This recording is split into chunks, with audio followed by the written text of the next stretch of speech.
right, is it hello? Check. Check 1 2 1 2. Are we on? We're on. All right. How you feeling? Is this the introduction? This is it. Hey, welcome to What Say You? What are you doing? How you doing? Vegas edition. We're stuck in Vegas. We're stuck in Vegas. The storm of the century. Yeah, we filmed in Vegas this week, and we were supposed to come home. Well, the crew was supposed to come home yesterday. Now it's Sunday. Everyone got to hold up a day, and now all flights are canceled again. We'll hold up till Monday. Yeah. So we're coming to you live from our room at the Aria Hotel. Right. Q just wanted to take a Fiji water. It was $8.50. But I need water. So it's insane that it's $8.50. It is insane. Yeah. It's an insult. It's just like that in airports too. It's complete insult. Yeah. But nobody sticks up for anybody. No. We all just for 1 week said we're not going to buy anything from any of the airports. Right. You'd watch how their tune changed. Yeah, the tune would change up. Yeah. But it was $8.50. You had a 20. Right. All I had was a 5. Yeah.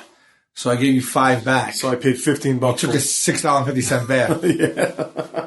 Well, I don't know, because those Rusty's chips, if they're $4, I'm taking them with me. Hold on. All right. I'll tell you what you can get. Because I have $6.50 in credit. Well, they charge tax and shit like that too, and restocking fees. Right, okay.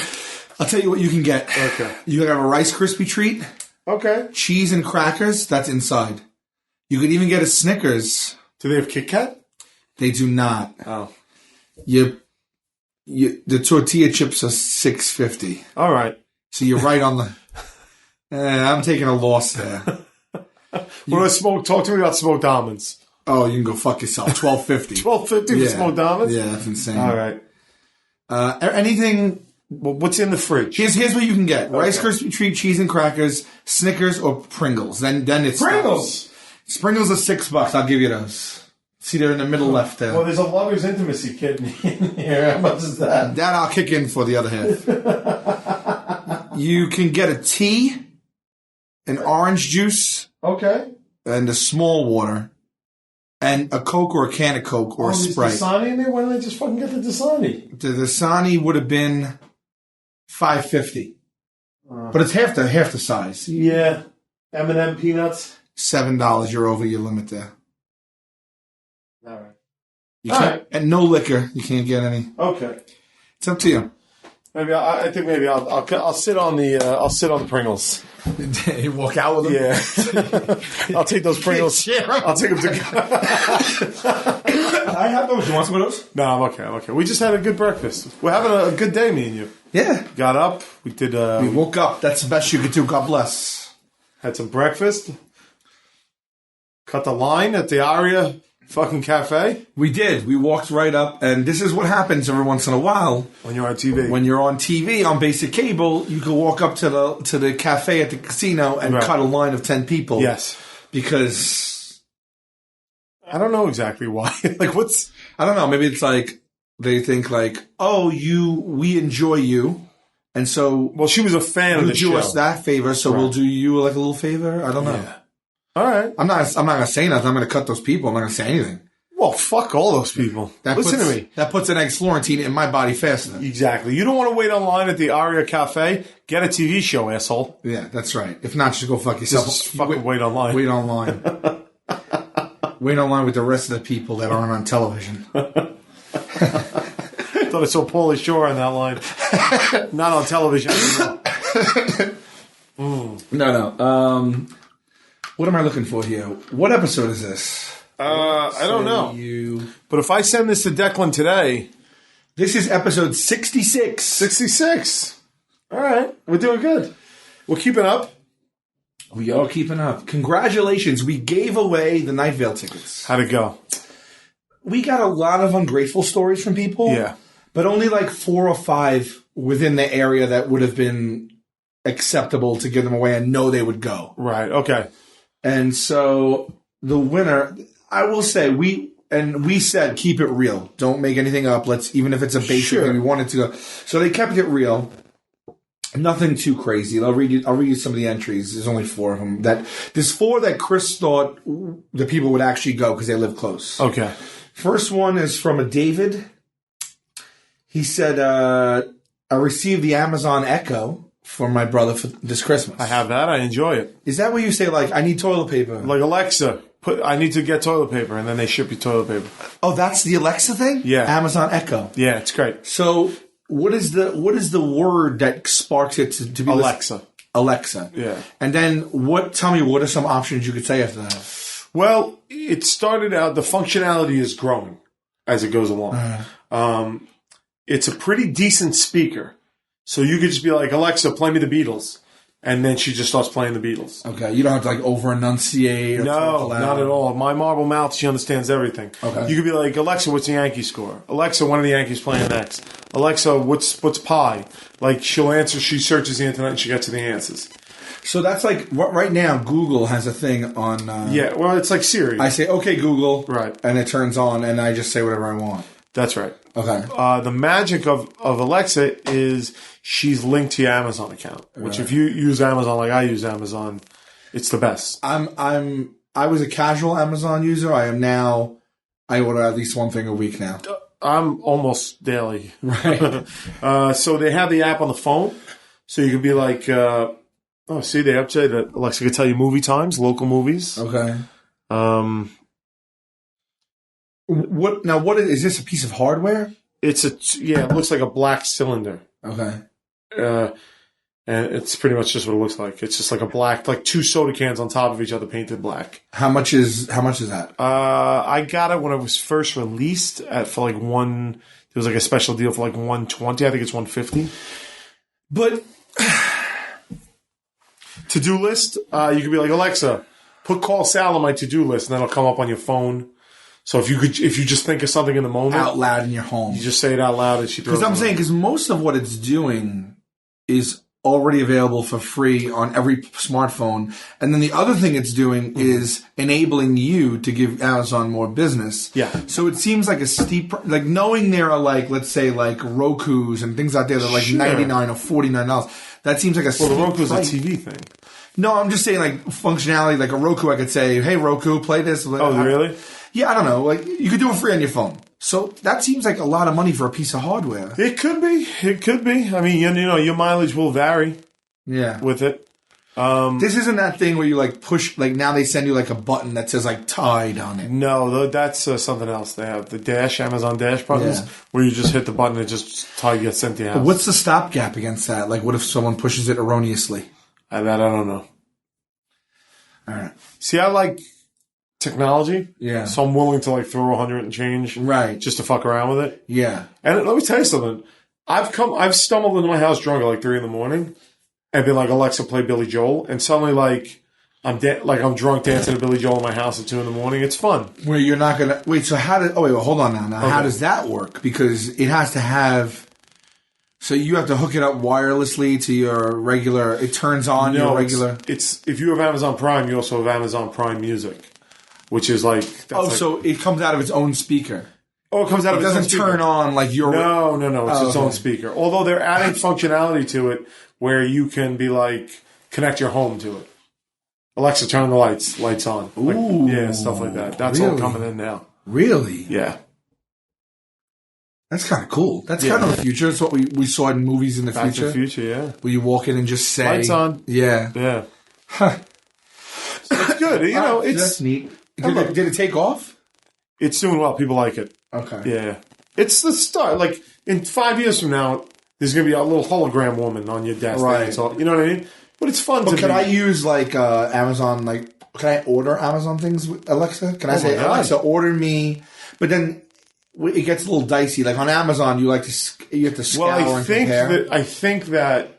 You can reorder things that you've ordered before. Got it. You know what I mean? Or you can put something on your shopping list. Got it.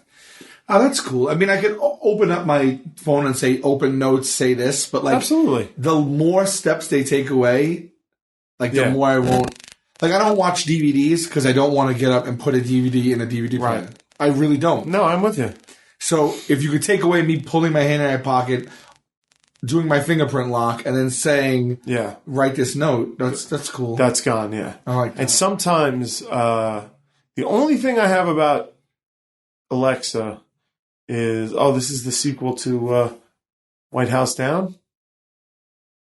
Well, the TV's on, and this is a sequel. Olympus Has Fallen? Yes, this is London Has Fallen. Did you see the first one? Yeah. Was it good? I heard it was good. Was that with Tatum? No, that's the other one. No, then I didn't see this. Okay, I heard this one was pretty good. All right. Sorry, everybody at home. All right, so what were we saying? Harrison Ford and Morgan Freeman, two guys over 70 that wear hoop earrings. Yeah, I don't get Morgan Freeman's. Because, I don't get either of this. Well, Harrison Ford is like a hippie guy. I think Morgan Freeman is too. Yeah, I guess. I always just think of Morgan Freeman as like stately and like refined. Okay. And I don't think that of Harrison Ford. Okay. But they don't look good on either. No, they don't look good. They don't. And I always say that neither of them have one friend that is shooting them straight about that hoop earring. They have wives, all of them. I don't get it. Although, I'll tell you what, my dad wore a hoop earring for a while. Yeah. God bless. Oh, someone's at the door. Someone's at the door. Hello? Hi. Do you want to be on a podcast? We're good. We're good for now. Okay. Thank you. I'll tell you why that was odd. The privacy thing you can clearly see is on the door. Oh, it is on. That's odd. I think what happened is they think I checked out, but we had to extend the oh, that's right. That's right. The rooms. So Amazon Echo, I like it. Yeah. The thing was, I was like, it's listening to me all the time, waiting for the word Alexa. So sometimes I'll unplug it. But they said, I looked into it online, and this privacy group went into it and said it's not an issue. Like, it's not. Yeah, I mean, until someone hacks that, and you don't need to hear Alexa. It's not Amazon I'm worried about. Right. It's a hacker. That's right. But they said that's unlikely. That, like, all shit like that falls on your passwords.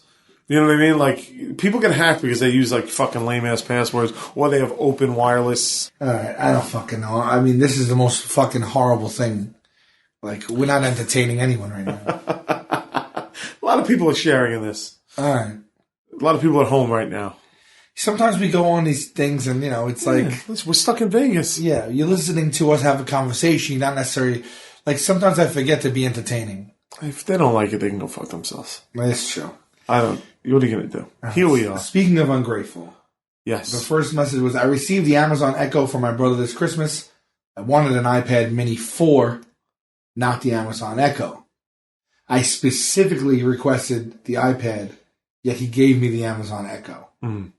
When I was opening up the gift, my face went from pure excitement to a kid who just found out there was no Santa Claus. My brother is the worst when it comes to gifts. Regards. That is really ungrateful, and I'll tell you why. He's not factoring that an iPad Mini is like 4 times the price of an Amazon Echo. Right. It's a completely different gift, though. It's not the same functionality. Yeah, but that's what I'm saying. He's not even giving his brother the leeway of, maybe he didn't have the money. Right. He's just saying my brother's a bad person. Right. He didn't win. He didn't win. No, he might have. I'm joking. But how about this? Because you were away, and so I chose the winner. Right. So you don't know who won. I don't know who won. So I should have set this up a little differently. Okay. I fucked that up. Fuck it. Here's another one. Okay. This is from Rob Lewis. I bought tickets to WWE Raw at the Barclays Center in Brooklyn as a late Christmas present. Rob didn't write this well because he already assumes that we know what we're talking about. Listen to the sentence. I bought tickets to WWE Raw at the Barclays Center in Brooklyn as a late Christmas present. She's not a fan, but went. Who the fuck's Rob talking about? I guess his girlfriend. She wanted to surprise me with Rangers tickets as a present. I reminded her that I'm not a Rangers fan. But I guess I'd go if she already bought them. I emphasized that I really don't like hockey, and maybe a Knicks game would be better. She wasn't mad, but she definitely seemed frustrated at me for a while after that. Do you understand what happened? I'm kind of getting it. I don't know why the Raw tickets factor into it at all. Unless to say that she's a trooper and she'll go to Raw, but he's being kind of... Well, he's saying I bought tickets to Raw as a late Christmas present. For her? I assume that's what that means, right? Because if it's a Christmas present, does he mean to himself? He's not fooling anybody if he's buying her Raw tickets. She's not a fan. I'm assuming she meant to Raw. Right. But went. Okay, right. I got it. I got it. I think he's saying he did to her. I didn't get this the first time. He did to her and then took umbrage with it when she did it. Please tell me this asshole didn't win this. He did not win. Okay, good. So he bought tickets for her to Raw. She's not a fan, but she went. Yeah. She wanted to get Rangers tickets for him. He wasn't a fan, but said he'll go if she gets them. He doesn't like hockey. She wasn't mad, but she definitely... I got it. So basically, he bought her Raw tickets as a gift, even though she doesn't like Raw. So he bought himself Raw tickets. When she even mentioned... Right. She wanted to get him Ranger tickets. He was like, "Nah, don't do that. I'll go, but all right." So he's kind of a double asshole, triple if you count the fact that he's subjecting us to this email. Right. Yeah. Here's one from Roseanne. My aunt and uncle got my siblings and I selfie sticks for Christmas. Okay. Everyone immediately opened theirs and started using them. Mine is still in the box, sealed. I fucking hate selfie sticks. I don't remember even saying thank you. I think I just said, oh, a selfie stick. I contemplated forgetting it on the plane ride home, but decided to keep it to re-gift it at a later date. Yeah. That's standard to me. You didn't pick that one, did you? I did. Did you? Yeah. But she's right. A selfie stick's a stupid gift. The fact that she didn't open it and is going to give it away to another person is what really did it for me.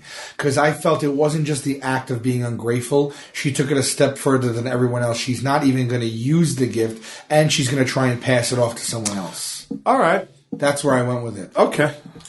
If you feel that I did it, I don't care enough to have an opinion on it. And then we had one more. I received a hoodie. This one actually made me laugh out loud. Okay. In its simplicity. Right. This is the full email. All right. I received a hoodie, flannel, and underwear at a family gathering and proceeded to leave them there.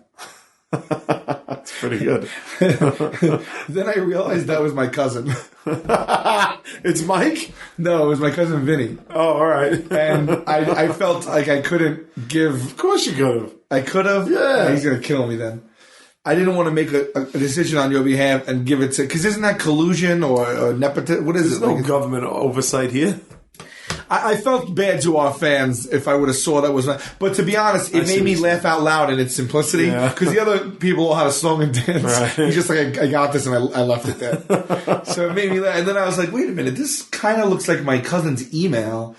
And then my cousin dropped me a text saying that he sent it. And I like that your cousin listens to the show and is involved. Yeah. It's pretty cool. Yeah. So sorry about that, cuz. But I just felt... Nah, you probably morally did the right thing. I guess so. But I will tell you, it made me laugh. Yeah, it's pretty good. And that was it. That was all the ones that were in close. So Roseanne was the winner, and the podcast was 2 days ago. Did she say anything online? She contacted Chris. She said, I think she had a great time, and I think she took photos, which we're going to post. Okay, great. So I think Declan is working on an update of the What Say You website. Really? Yeah. That would be nice. He said something about that, but I forget. We've had a busy couple of weeks. We want to talk about the cruise?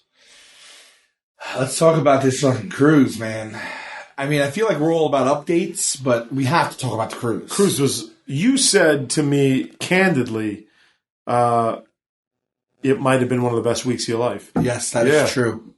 It was fucking great. Absolutely true. It was the perfect storm, and I say that in the best possible sense, right, of hanging out, performing, family, friends, partying, relaxing. It was just don't get me wrong. We all lost our voice. We busted our fucking asses. We worked like but crazy. Everything was fun. Yeah. And it was overwhelming in the best way. Like, it was like, holy shit, I'm dead tired and I'm just dragging ass all over this boat.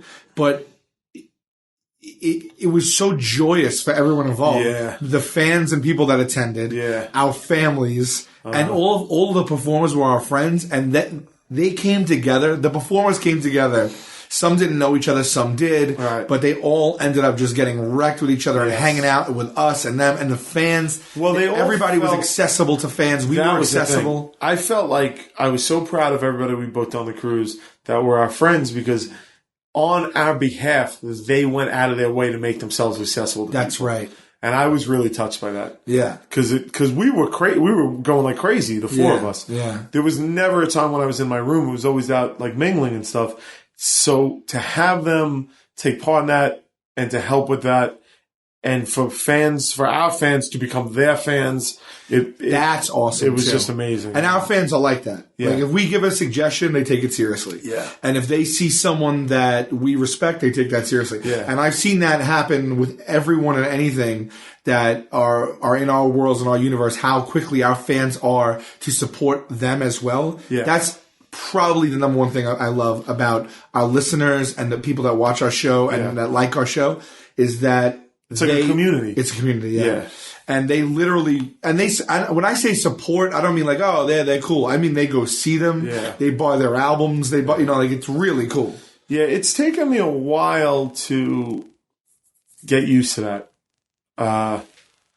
Well, this whole thing of being on TV has been, for me, stages of like, I can't believe we're shooting a pilot. I can't believe we're doing this. We're on TV. Holy shit, people are recognizing. Like all the stages of this thing that, and in the midst of it is always this thing where I'm just like, it's a scam. You know what I mean? I'm just me going about doing my thing. Right. So how could this affect so many people? So it's something that I've struggled with, like the faith that people have in us. Right. I feel is unearned. Right. Because it's an unnatural thing. It's an unnatural thing. But I'm finding a weird thing, especially the deeper we get into it, where like even my stages of appreciation for the audience has become more personal. Whereas before I hope people watch this. Oh, people are watching this good. Oh, people are enjoying this. To now it's almost like a personal relationship with our audience. It's like a second language type that's understanding. That's a great way to put it. Yeah. And I would never have seen that coming. Like you're in it. You're in the club. That's it. Yeah. That's it. Yeah. And I was used to that with Tell 'em Steve Dave, but that was on such a smaller scale. You know what I mean? So to discover that with the Impractical Jokers thing is pretty cool. Yeah, and the cruise was the perfect exclamation point at the end of that. Yeah. It got the cruise embodied, the people who went on the cruise embodied everyone you're talking about. Yeah. And it was just a perfect, also like combination of all my world. I was saying this, my worlds were colliding, right? Because a lot of the entertainers were our friends from Staten Island. Right. A lot of the people our whole crew, we filmed an episode on the boat. Right. And so our whole crew came. So our crew that we work with were there. Yeah. A lot of our friends from Staten Island were there. A lot of all my comedian friends were on the boat. A lot of our musician friends were on the boat, plus our families, plus just our friends. Right. And all those people met each other and hung out. So there was a time where I was eating and I would look to my right and like Gilbert Gottfried's talking to like my mom. Oh, dude. And I looked to my left and Doug Stanhope's talking to my dad. You know what I mean? It was crazy. That dinner we had in the thing where my mother's talking to Don Herrera and my brother's bullshitting with David Zucker. Yeah. I was like, I couldn't even fucking, like Don Herrera's hitting on my mom, like in like a cheeky way. And Zucker's just talking to my brother about sports. And I'm like, I can't fucking believe what I'm seeing right now, you know? It was good, man. And all of the comics, like they just killed. They were super accessible. Everyone closed out every night. We tagged on to almost every single event on that thing.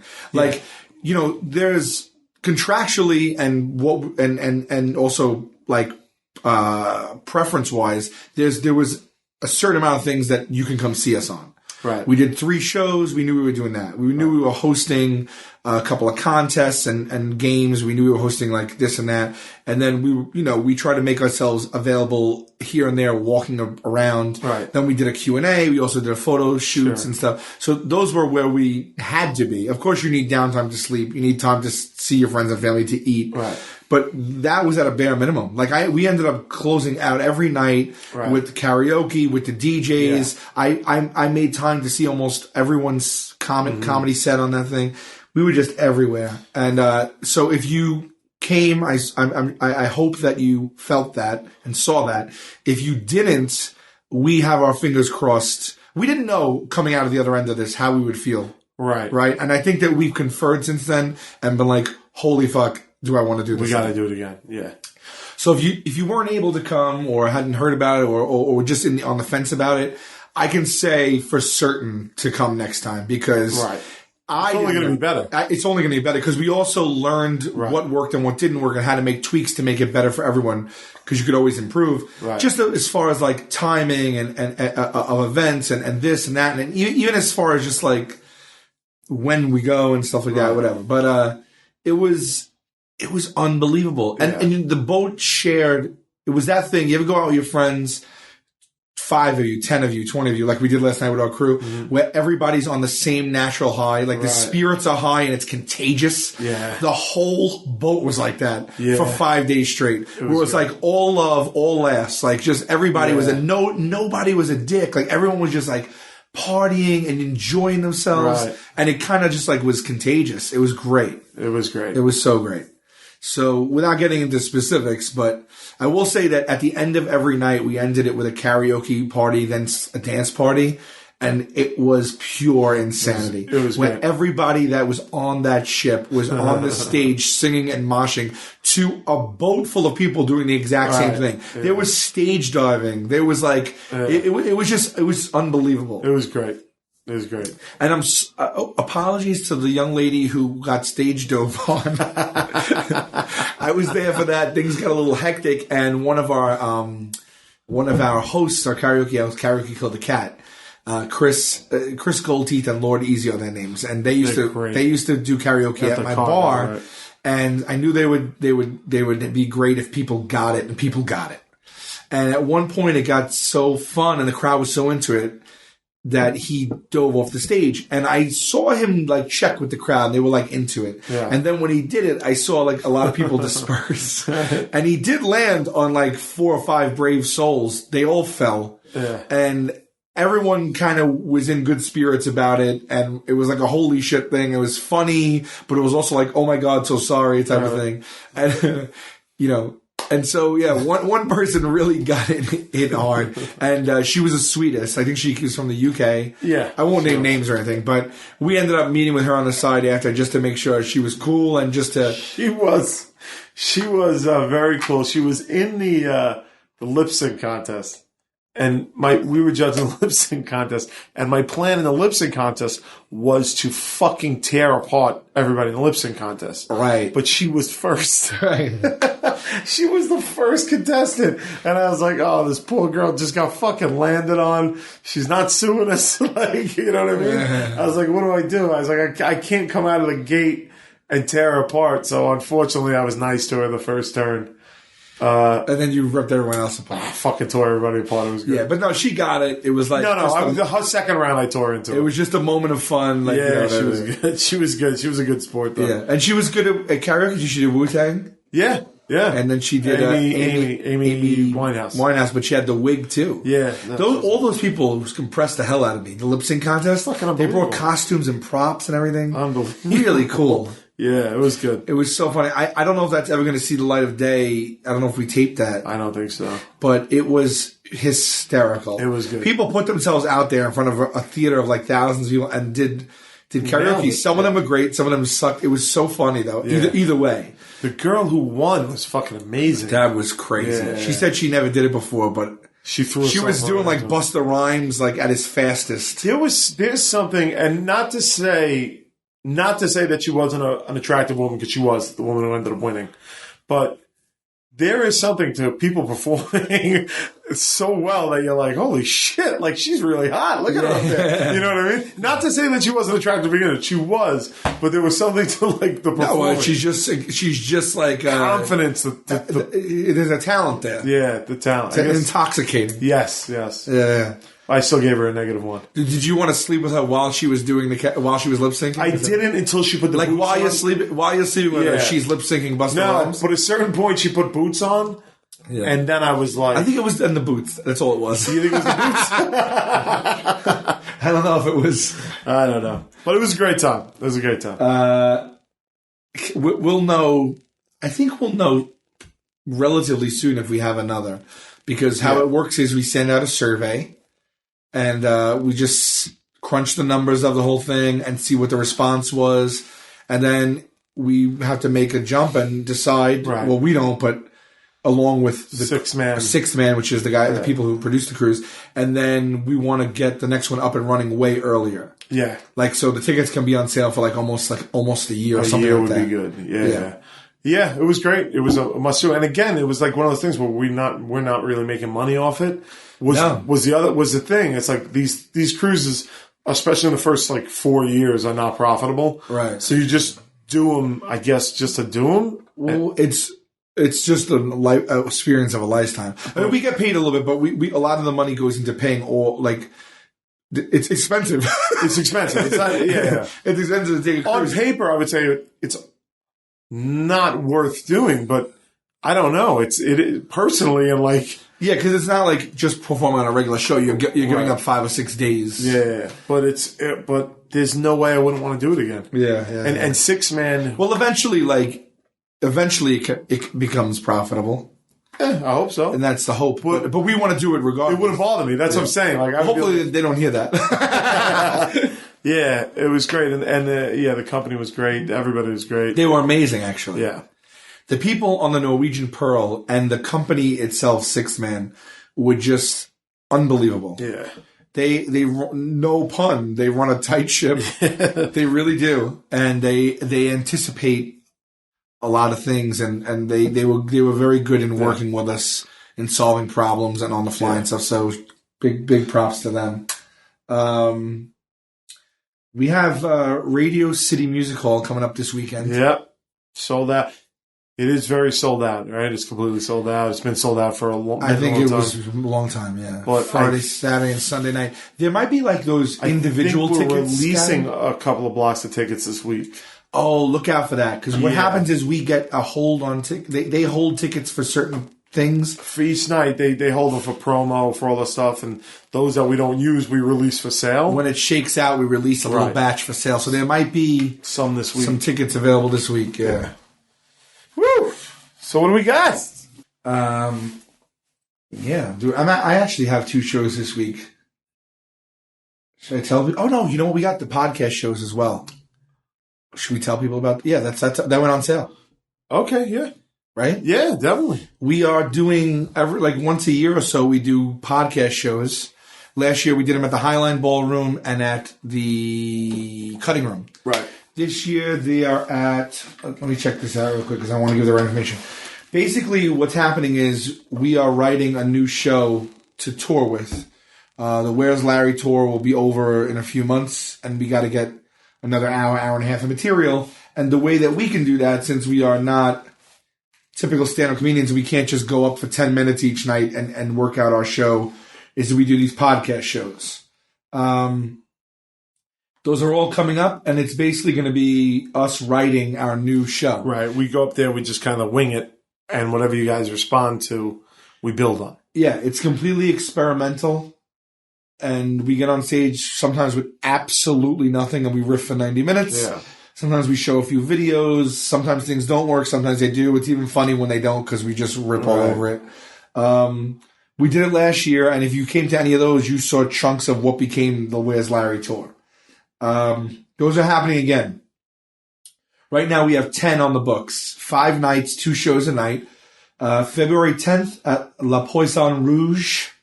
In Manhattan, shows at 7 and 9:30 p.m. February 10th. February 17th in Brooklyn at the Hall at MP. Which I'm not sure what that's short for. Well, you go to the Tenderloins website. Go to the Tenderloins website. Yeah, just do that. There's 5 nights over the next 2 months where we do 2 shows a night. These are only $20 to come to, I think. Right. Something like that. And they are only 150 people. Right. We keep it real small and we keep it cheap. And yeah, so come see that. Right. When does this go up? I have no clue. You don't even know? I don't even pay attention anymore. All right. Well, if it goes up in the next couple of days. I think they're up now. No. This podcast. Oh, this? Oh, I sent this to Declan today. And then it's on old Declan's schedule. It could be up tonight or tomorrow. Okay. Well, I'm doing a show at Sweet on Tuesday night, the 26th. Look that up. It's a show called Sweet, and it's at the Slipper Room in the East Village at 9 p.m. And I'm getting up at the Stand on Thursday night. Okay. For the mashup show with Mike Fenoya. It's when two comics get on stage at once. Okay.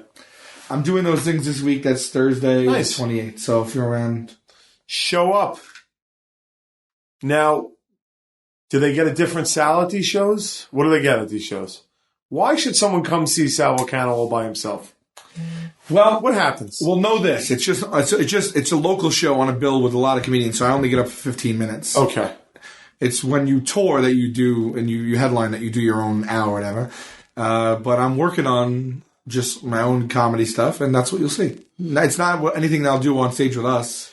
You're not really giving anybody a fucking. You're not doing a hard sell. It's like going to a stand-up comedy show. I don't know. Look, I'm just trying to fucking make ends meet. No, I don't get. What's the difference? Is there a different brand of comedy? Like, is there a different tone to solo sound? Well, there is. I mean, I tell stories a lot of them, but I tell just straight up jokes too. I don't know. I don't know what to tell you.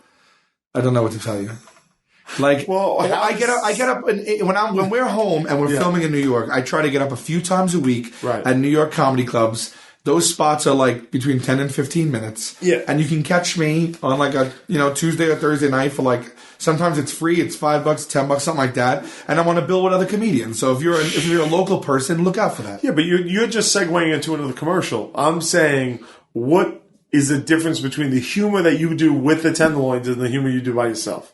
You haven't thought about that at all? Yeah, not really. I just do, I don't know. Well, our stuff is more geared toward us on the whole, and my stuff is more geared to whatever the fuck I want and myself. I see. So it doesn't really tie in much to what we do on stage. Okay. Like, I don't know. I don't know. Well, it's just like when I do Tell 'em Steve Dave, like, I don't have to worry about being... like friendly, like it's a whole. I mean, it is still my personality. Yeah, but I do kind of just talk about more of whatever the fuck I want. Okay, I see. I will say this though: one of the things I work on is both storytelling and jokes. Right. And what kicked off what I've been doing more frequently was I did a storytelling show, and for that I told the story of I Have Your Pants. Uh-huh. And I've since done that about maybe a dozen times, and I've narrowed that down to like a really tight 9-minute story that I tell on stage. You probably could go even less than that. So I do stuff like that too. So I tell the I Have Your Pants story on stage. It's always received very well. Yeah, I saw you do it in LA. It was good. Yeah, it gets better and better. I mean, you got to really fucking do a lot to get up a lot. You use it or lose it, really. But enough about that. Why? I don't know. I'm fascinated in your process. Okay. I write jokes down. Right. All right. So you in my phone, I have a notepad and I write jokes down and joke premises. Right. And jokes. And then I'll try and depending on how many minutes I have to do, right. I'll look at a few and I'll probably link them together and then I'll get up on stage and I'll just kind of talk them out. All right. Is there any part of you that is like, I have to reflect what is it this? Is it like are you keeping it in mind that some people are fans of Practical Jokers and you don't want to stray too far from that persona? Or or in your mind do you like, fuck it, this is where I do whatever I want? Whatever I want. Whatever you want. What I don't consider you'll drop an AIDS joke. I consider zero. Really? I will say and do whatever I want at all. I don't consider carrying over fans or not. This is just me getting on stage doing comedy. There really can't be children in a nightclub anyway, right. Like in this kind of environment. So, but I'm myself on the show. Yeah. But, obviously you'll probably hear things that you wouldn't hear on TV. Right. Yeah. No, it's just whatever I want. Right. It's just whatever I think is funny and then working on that and seeing if it is funny or not. And that's it. Right. I love doing it. I don't know, man. Where do I see myself in 5 years? Yeah, in your chair. No, I was just curious. It's funny because Gatto did, you came up and did Space Monkeys. Murray had a bit from the audience with Space Monkeys. Then the next night, Gatto did it. Right. And I wasn't sure. I even said this on the stage. I was like, I'm very curious to see how Gatto fits into a slightly more cynical, darker. Right. And man, he fucking hit home runs. He was like, he was mean. He was like right in there. Yeah. I was proud of him, man. It was good. It was good. Yeah, those are fun too. The Space Mob, we did Roller Roll. Yeah. Are they familiar with that? Well, we played on Tell Steve Dave, so if they know that, they know that. But I don't know. Roller Roll is a game, is a Christian board game from like the 70s. Yeah. Where you roll 2 dice and it gives you situations that you put in as a Christian. Yeah, like you roll 1 dice, you're a blind grandmother. I roll another dice, and it says I'm a teenage arsonist. You know, whatever. The die are mixed up, so you get these different combos. Right. And then these Christian cards, like red die wants to have an abortion, blue die has to talk him out of it, and then that's it. Right. But and then you do improv scenes. Yeah, when given to comedians, it's fucking hysterical. Yeah. Theo Von. I wish I would have seen that. I was helping the host the other. What did he do? Because I saw ours, obviously. He was a blind sumo wrestler, but for some reason he played the blind sumo wrestler as a slave, a cotton picking slave, and we were like, "What the fuck? This is not a sumo wrestler." And he just did his own thing, and I think the scenario involved an exorcism. So a blind sumo wrestler slave, like talking someone out of an exorcism, but Theo just went off the fucking reservation, man. I can't. There's no way I could recreate it and do it justice. Right. But we were fucking dying laughing, man. We were dying laughing. Well, you can only see that if you go on the cruise. Yes. Oh shit. So I wish that you would find your Shark Tank things because Lori Grenier, yes, the queen of QVC from Shark Tank, okay, has just come out as a huge fan of our show. And I've been talking to her all week. She's going to come to set. I could find them. It's the problem is I redid my kitchen and my whole house got tossed up. Right. I could find. What would be she's in Chicago, but what would be hysterical is if you got to pitch them to her. That would be amazing. All right. So Delaney, who is one of our incredibly creative listeners, made Q's Cubes. She actually made the packaging. Got the ice cube with the bug in it and put it on the packaging. Unbelievable. I was blown away when I saw that. Yeah. I had the prototype for the Q's Cube exists. Yeah, that's hysterical. It's such a... I have to make it. It's so funny. I have to fucking make it. You can. You will get sued. By who? That's not your idea. We've been over this. It doesn't matter. It's the Q's Cube. There's no way that bug in an ice cube is copyright. Anybody can make that. Anybody. Okay, hold on. I don't believe you. Hey, how could you? Is the fly or the bug going to it? By the time they catch on to me, the fly in the ice cube. What would you call that? Novelty, copyright, novel, gag, copy. I think I'm asking a lot for a Google search here. Oh, you never know. Vintage novelty gag prank. I mean, all that comes up is that you can buy it. There's just no way that anybody would even stop me. Here's somebody already complaining about it. What are they saying? It's a stupid gag. While the real ice cube floats, the fake one sinks and makes people have a double take that is an immediate tell.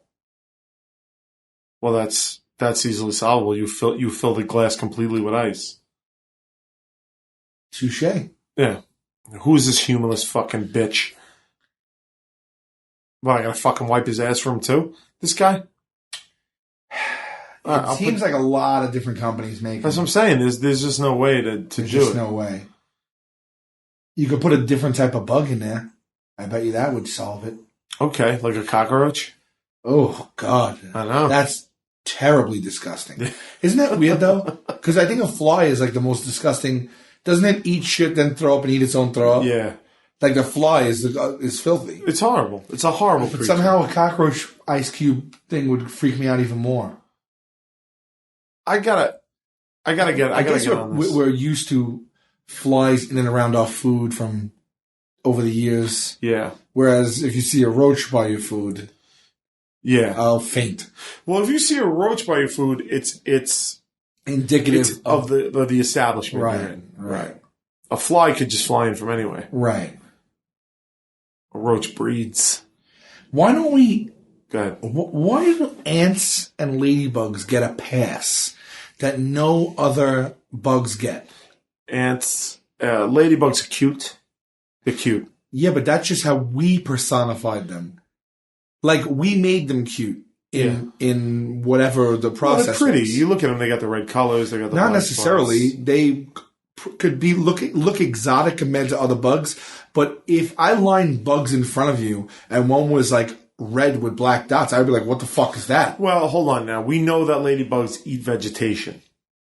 Cockroach will crawl on your fucking face while you're sleeping and eat your eyelashes. I didn't know that ladybugs just eat vegetation. Yeah, they just eat vegetation. So is that what you're saying? That it's a vegetarian? So Yeah, a that's why? spider will entrap, ensnare, and drain the blood of other creatures. Right. Like, you know, there's a thing there. Okay. But that's like, if I see one of those, like, a red snake, I'm like, yo, fuck that snake. That snake's weird. Like, it has a yellow diamond on it or some shit. I think like, that's quote unquote like the ladybug too, you know what I mean? No, but a ladybug's also little and non-threatening and not known for biting you. But people will let a ladybug crawl up their arm. Yeah. They'll put it on one hand and the other hand. Yeah. It's a fucking bug, though. Yeah. It really gets a pass. Like, I also feel guilty to step on an ant. Why? I don't know. I mean, ants, you know, they have good PR. They're hard workers.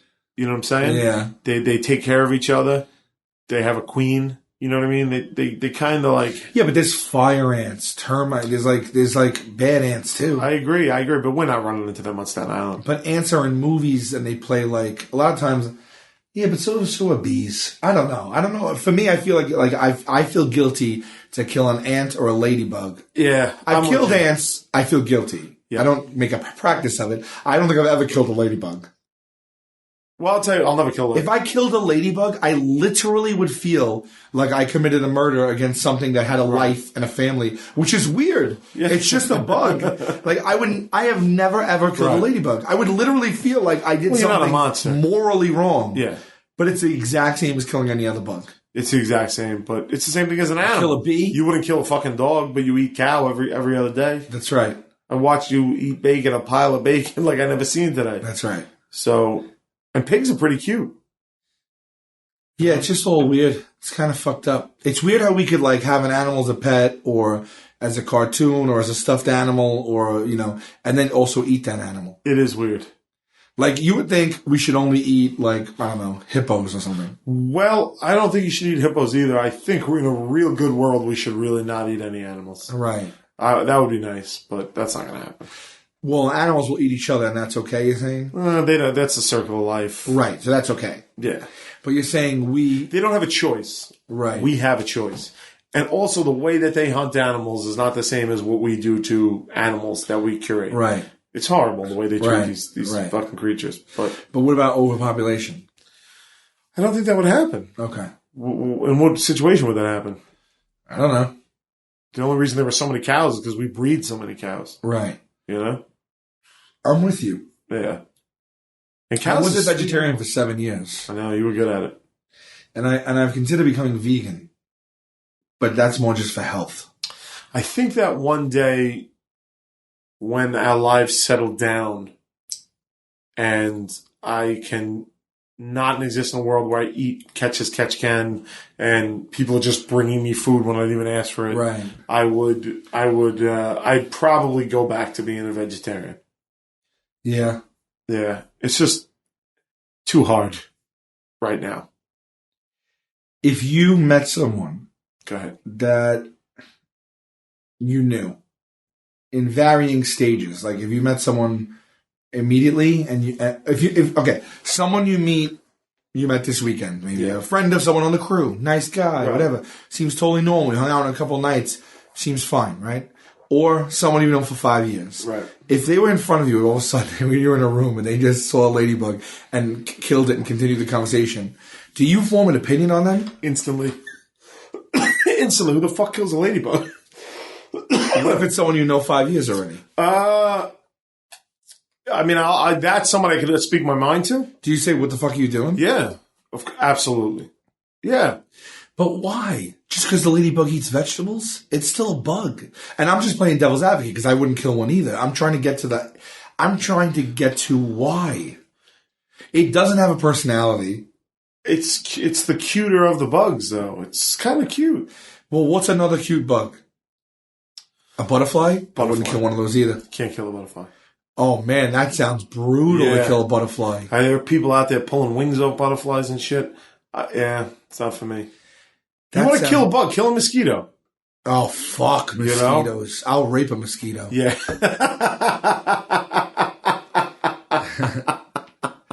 I will.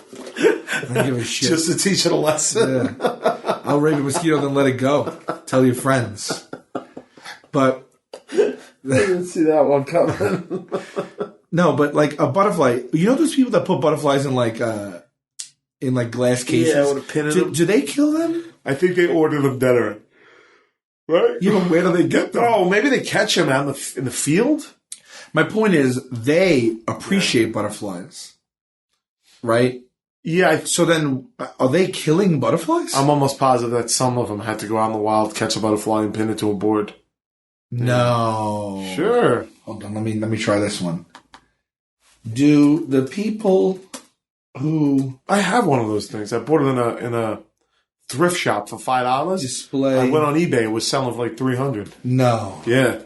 Those things ain't fucking... They don't fool around with those things. Who make... How can I eBay shit? Can we talk about this for a second? Can we get fans' opinion on this? Listeners' opinions on this? All right, I'm into this too, what you're saying. Yeah. Do the people who make butterfly displays also kill them? Oh, wow. The second thing that came up, it's all about bug collecting. It says, learn how to catch, kill, soften, spread, and mount butterflies. That's weird. That's weird, because a lot of them also are... That is weird, though. I don't get that. This one says collecting and preserving butterflies.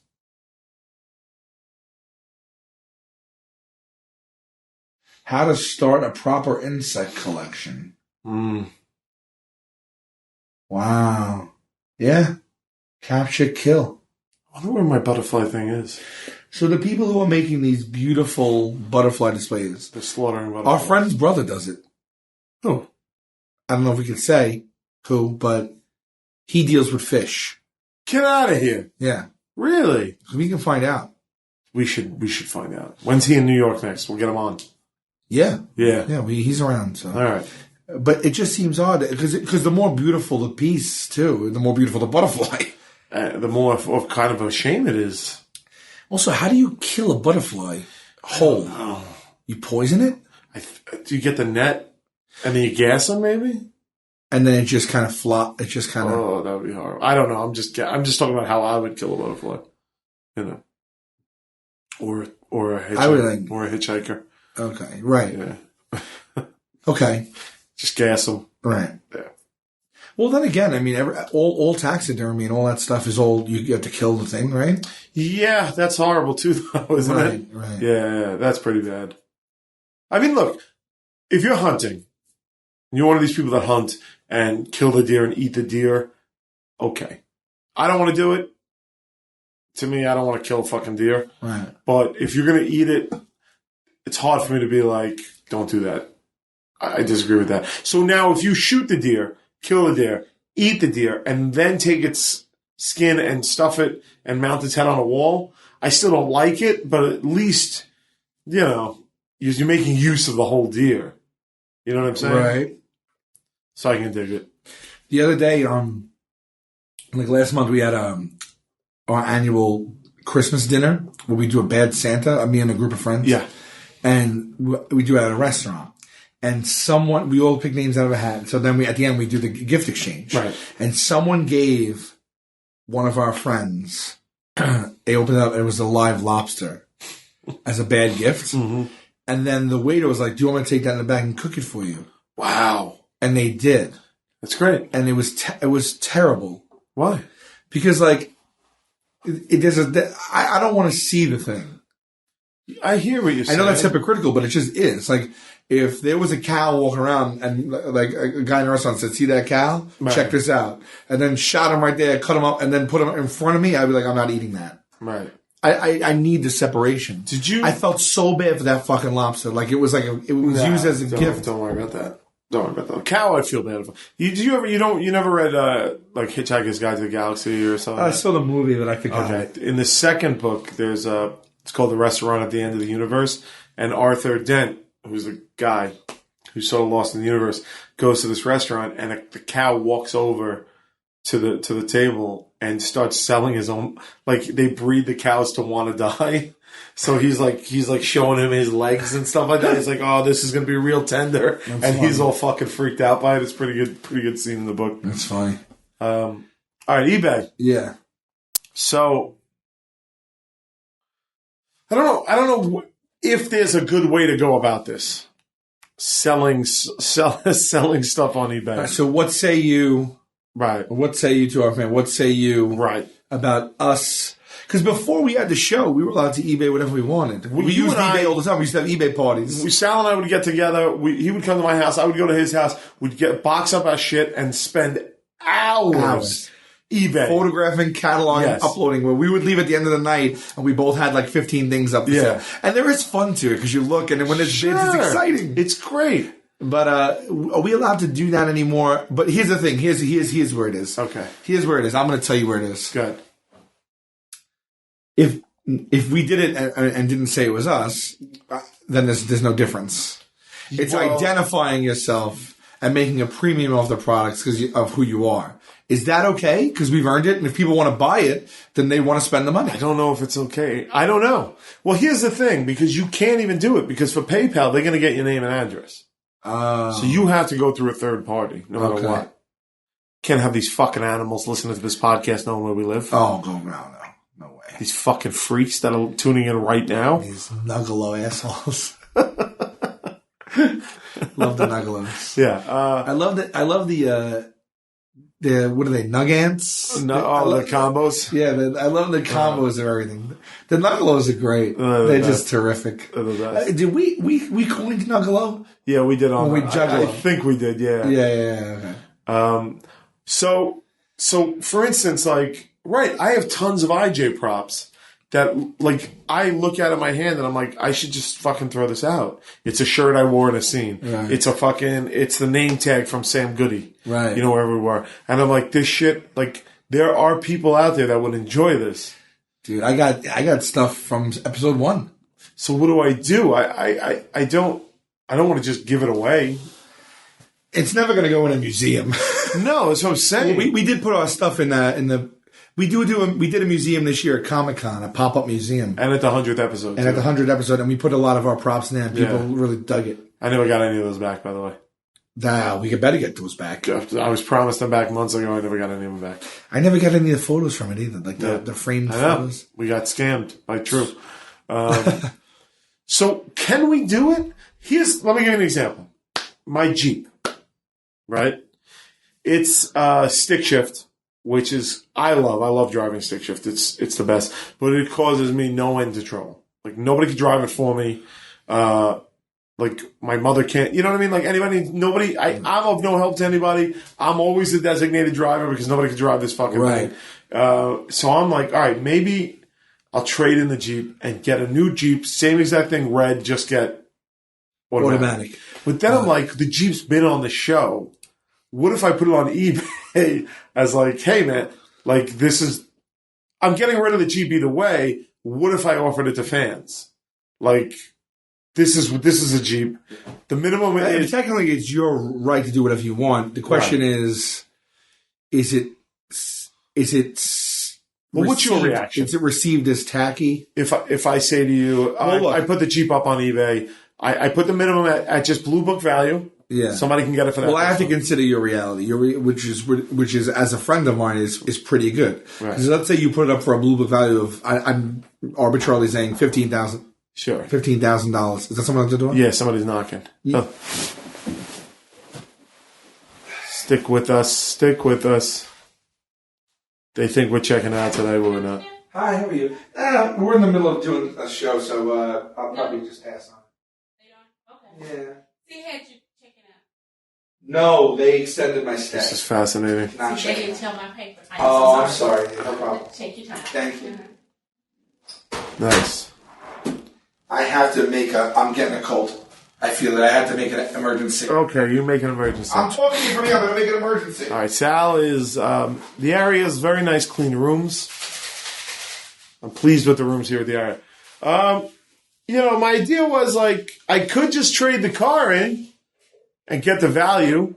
Right. But wouldn't a fan, if I was a fan of a TV show and I could buy something that's been featured on it to drive around, it's in good shape. It's got 30,000 miles on it. Right, so let's say the Blue Book value is, I don't even know what those things are. I'd like to see 20, 25. All right, so let's say the Blue Book value is 20,000. Right. And you put it online and you end up getting 30,000. Right. How could I, you have an opportunity to make $10,000 because of someone's will. Right. Someone else's will. They have the money and the means, they want it, they pay it. Yeah. Then they are happy and you are happy. Right. How can someone be mad at that? Or how can someone say that that's not okay? But I get it because it just seems cheesy. And that's even a larger scale. I was going to say that might even be an exception because when I'm talking about my apron from White Castle that was on the show, right, that technically has a $0 value. Right. Now, if that sells for $500, is that okay?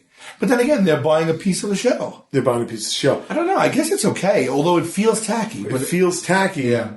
But if there was a Brian Quinn eBay store where once every 2 months I just put up some props from the show or something like that, I feel that would not be well received. Maybe because the assumption is that we make a fine living, so This is poaching. Well, don't assume that. Don't assume that. Yeah. Yeah, that's insane. We are in a regular Aria room. Standard. Q is sitting on the one chair. I'm sitting on the bed. Yeah. On the queen size bed. Yeah. This is a good one. You know what? I would like to hear people's feedback. Yeah. Maybe we get a hashtag so we can easily look it up. Hashtag eBay yes. Hashtag eBay. To eBay or not to eBay is too big. Yeah. Hashtag eBay do. No. What say you, eBay? Okay, so you don't want to. Well, I just figured you would read. Okay. You just read the responses on what say you. What say you, eBay? Right. Okay. Yeah. Go do that and see what happens, and we'll see what people say.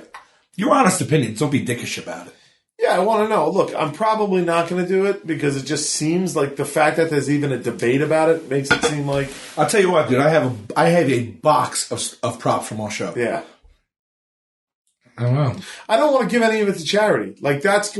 Don't even come into me with this fucking, eBay can give it to charity. I don't want to give it to charity. That's not the question. That's not the question. The question is, if we're in possession of something that someone's willing to pay a premium for, right, and both parties end up happy, does anyone else have the right or should we consider anyone else's opinion if they think that's tacky for any reason? I'll tell you what. Let me muddy the waters a little bit. Get him, Steve Dave. Yeah. He's a character. He's not a character. He's a real person, but he's a character. Right. I'll tell Steve Dave. His girlfriend a few years back knocked out his front teeth with a pool noodle. That's impossible. I know he has fake teeth, but a pool noodle is a piece of foam. A pool noodle knocked out his teeth. So a pool noodle is a piece of foam. I'm telling you what get him said. He's not telling you everything. If there's anybody on the planet... Does he call her fist a pool noodle? You want to get him? You want to get... Call him on the phone because it's impossible. Let's see. He might not answer. He doesn't answer when I call him. He doesn't He blows me off when I text him. Let's see what we got. You can't get your teeth knocked out with a pool noodle. I will contest that to the death. All right, hold on. Let's get to the bottom of this. Let's see what get him says. Probably won't answer. He blows me off.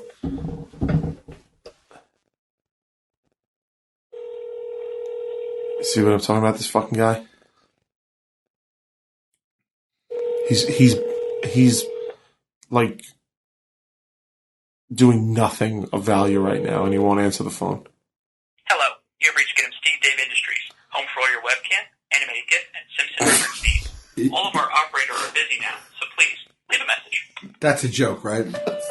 That's a joke. Get him. What the fuck, bro? What the fuck's that? I don't know what that voicemail message was. dude. It's Sal as well. It's Sal. I don't know. Does he have a whole business on the side? That's not true. That's his regular line. The lines aren't busy. A fucking lunatic. That's a joke, though, right? Or is he actually running a business? I don't know. I never know what to make of this fucking Buddy, guy. we're calling you because Q told me that your teeth got knocked out by a pool noodle. Now, I know that your teeth got knocked out, but I gotta believe there's more to the story because a pool noodle is made of foam. And I would bet the house that there's not a human being. I bet Bruce Lee couldn't have used a pool noodle in a way that could have knocked out anyone's teeth. So I don't understand what that means, that your teeth got knocked out by a pool noodle. If that is true, I am sorry, but that is the most hysterical thing I've ever heard in my life. But also, was it an accident? No, I think she was pissed at him. And she fucking jammed the pool noodle in his face. This makes no sense. More and more. First of all, she assaulted him then. Could have went to jail. Yeah. And the weapon she picked up was a pool noodle. So it was premeditated, and I wonder if she picked up the pool noodle because she thought she could take an inconsequential whack at him, and then the pool noodle had knocked out his teeth. I wonder what her reaction was. I would pay thousands of real dollars to have video footage of this moment. Get him. Listen, we're doing the podcast. Call us back when you get this. We got to get to the bottom of this. I need to know the story behind the teeth and the pool noodle. All right. Okay, so get him's teeth knocked out, pool noodle not. We know he's missing his front two teeth. Right. And he wears basically dentures. Right. And I said, I can't That's have... an out-of-pocket expense to get those teeth done, too. It's $5,000 to get... How did he done. fucking get teeth back? He doesn't. He's wearing... That's cheaper? Yeah, it's like a couple $100. Oh, okay. On that. But I was like, I hope look... she fucking paid for that bill. I can't live... Like, he's a friend. He should get one whack at her with a pool noodle. All right, so go ahead. Holy shit. We're getting that per diem for our days that we're stuck out here. Coming to bring you guys per diem in about an hour. Yeah, baby. Putting that on black, bitch. All right. That's, by the way, that's a $40 a day per diem that we're excited about. So you tell It's me. $41. You tell me what's up. You tell me we need to eBay. What say you? Hashtag, what say you eBay? We got a fucking $41 a day per diem for a fucking hit TV show in its fifth season. Anyway. So Get Him Now needs $5,000. You've met Get Him. Yes. There's no way that motherfucker's ever getting $5,000. I wish he would, but I wish he would. I'm sure it'll be a little tough for him. Yeah. So I don't know. I don't know that, but right. Okay. I think 5,000 is tough in general for any member of the population. But when you add in the fact that you get him, Steve Dave, it's nigh impossible. Right. So I said, look, he's my friend. I do love the guy. You know. Right.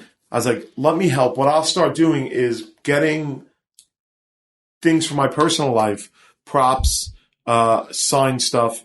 I will announce it on Tell Him Steve Dave that I'm putting this on eBay. All the money goes to Get Him's teeth. Okay. So, like, you know the nesting dolls that we did? Yes. I signed one, put it up. It just went on eBay for like $480. Okay.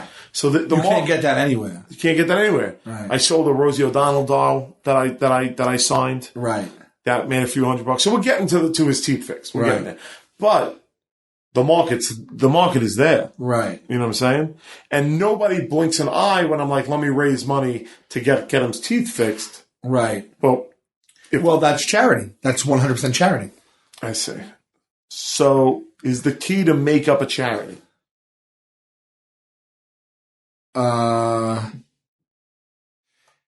No. That's deceitful.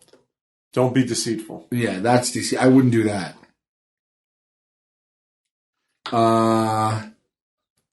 What the fuck? Seth Rogen and Amy Schumer are doing commercials for Bud Light. Oh, fuck. Good for them. Good for you, these Amy.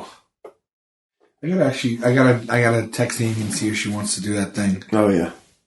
Okay. All right. So we'll leave it with that. Look, we're at an hour and 20 minutes here. Oh, okay. Let's. Well, we're stranded in Vegas. Yeah. That's probably the name of the episode. Stranded in Vegas. With a $41 per diem. Yeah. Which, by the way, we just went for breakfast, and it was with tip. It was $100. We both got eggs. I just spent $15 on a fucking water. Like, what are you talking about? Your per diem that was supposed to buy you breakfast, lunch, and dinner, right, didn't cover breakfast and a water. Right. Yeah. So maybe I don't care what people think about the eBay thing. Maybe you just got to do it. All right. So what did we say the hashtag was? Hashtag what say you eBay. eBay. All right. And then just check our website because we might release a little bit of tickets to Radio City, which is this weekend, January 29, 30, 31, Friday, Saturday, Sunday. And all the podcast shows just went on sale, I believe, 2 days ago. Tickets are like, I'm pretty sure they're between $20 and $30. There's only, we're doing them in very, very small venues and we're only doing a limited amount of them. Yeah. Come see us do that. And all that information is on the website. We're also going to be in Syracuse, February 12th, Rochester, February 13th, 2 shows each night. We're going to be in London, February 27th for 2 shows, Manchester, United Kingdom, February 28th for 2 shows, Rockford, Illinois, March 18th for 2 shows, Fort Wayne, Indiana, March 19th for 2 shows. Wilkes-Barre, Pennsylvania, March 26th for 2 shows. And wow, I didn't realize we had this many shows booked. April 15th, Toledo, Ohio for 2 shows. And April 16th, Omaha, Nebraska. So those are all on sale and selling well. That's why there's 2 shows. So if you want to come, grab something soon. And that's it. All right. There you go. We'll be back next week. Thank you for listening. Yeah, I got nothing else to say. All right, guys. All right.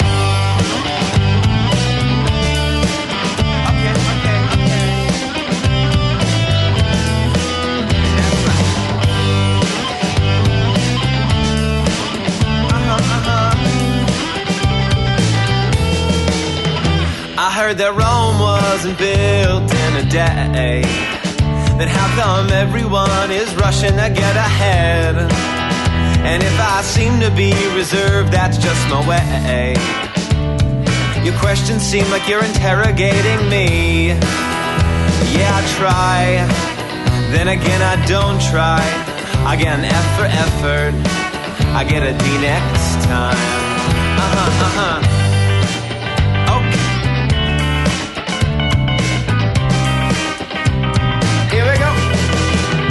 I heard the lemon metaphor 4 million times. And I don't stand for lemonade, don't ask me why. And would a beverage stand be a job that be desired? And where would I get the wood and should I try? Should I try? Then again I don't try. I get an F for effort. I get a 65. Yeah, I try, yeah, then again I don't try. I get an F for effort. I might as well just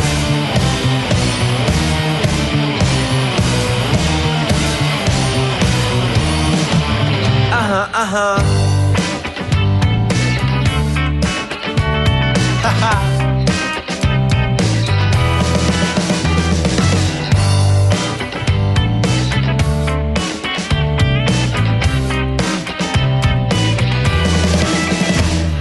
The currency don't grow like leaves on trees.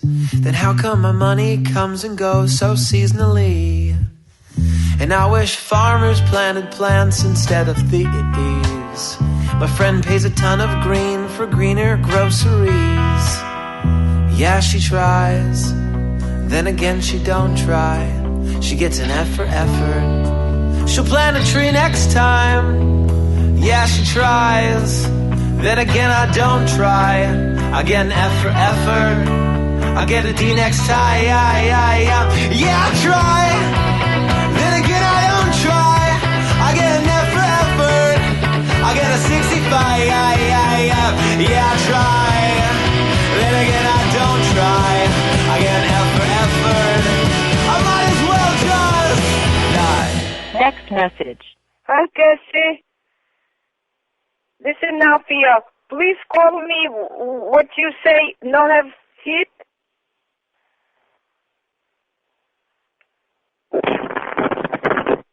End of message.